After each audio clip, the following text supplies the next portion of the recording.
Hello, within the previous videos we talked about inhibiting the function of the polyglycoproteins by using the block of polymers which form the micelles, and if the size of the micelles and the ratio of them are optimum, the function of the PGP, the polyglycoproteins, will be inhibited. In an alternative strategy we mentioned the use of the cell-penetrating peptides, okay, which form the helix, and they will help us to pass the blood-brain barrier. In another strategy we have the T cell migration.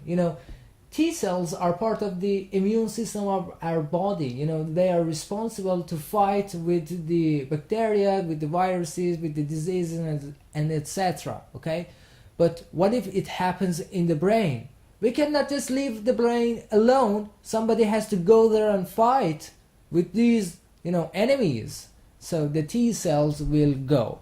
Let's compare the T cell migration in these two pictures for the normal endothelial cells and the blood-brain barrier. Here we have the normal endothelium. Okay, you see here that this T cell through the L-selectin will be bonded to the receptors on the endothelial cells.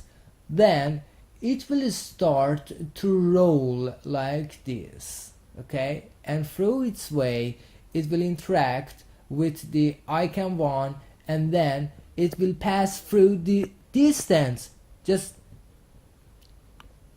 notice it will pass through the distance between these two endothelial cells, okay. But this entrance, it will take from some seconds to some minutes, okay. But in the matter of the blood-brain barrier, a sort of the same strategy happens, but with two main differences.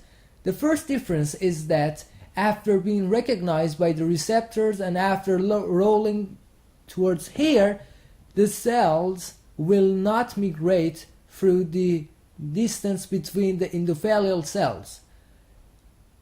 So how do they pass? It's simple, They will make a hole within the same endothelial cell, make a hole here and then pass.